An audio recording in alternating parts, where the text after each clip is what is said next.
I grew up in a Christian home. I grew up going to church and having a real close relationship with God.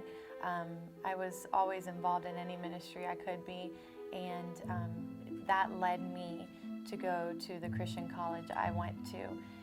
That's where I first met my husband, our freshman year.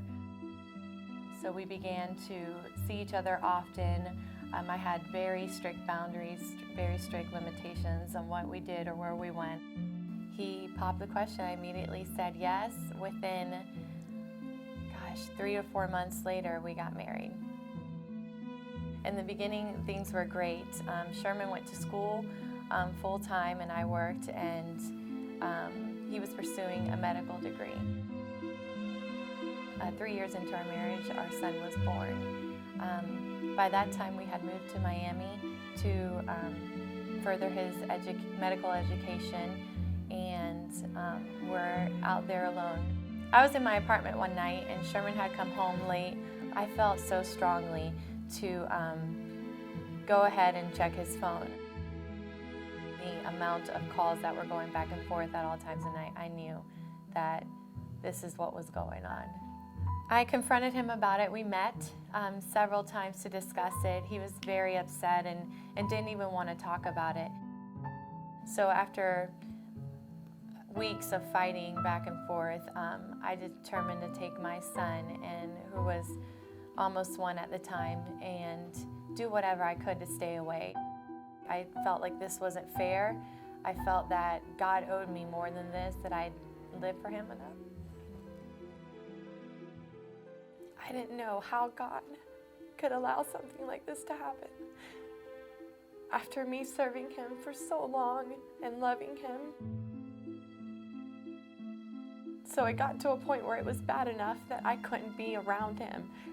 So I took my son, and I decided that even living on the streets would be better than the lifestyle that we lived at home. And that's what I did. I either camped out in my car with my son, or I would drive to people's houses and ask to spend the night.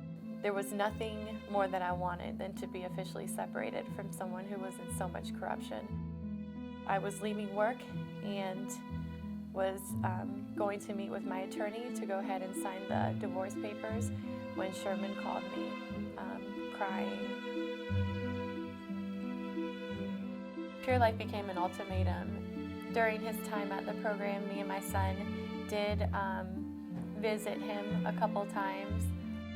As soon as I stepped on campus, I felt that this was different. You could sense the love of God, the accountability, that was taking place, and you could see the change going on in people's lives as they walked about. This was the real deal.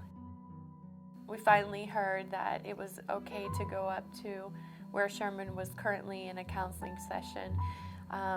We knocked on the door, and he opened the door, and it was awesome. At that moment, I could see, I just didn't recognize my husband.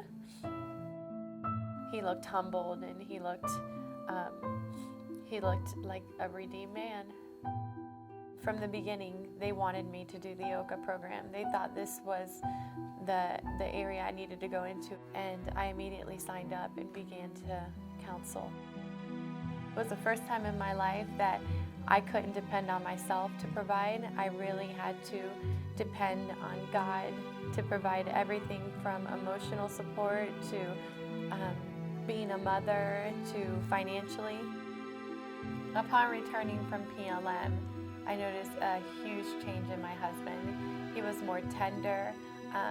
He slowly but surely became the spiritual leader in our home. He was willing to show mercy in ways that he never did before.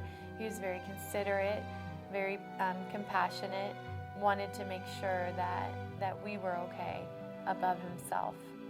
As I look back at what God has done in our marriage and in our lives, I am so grateful for the trial that he allowed. I came to an understanding later on that God allows things to happen for our good.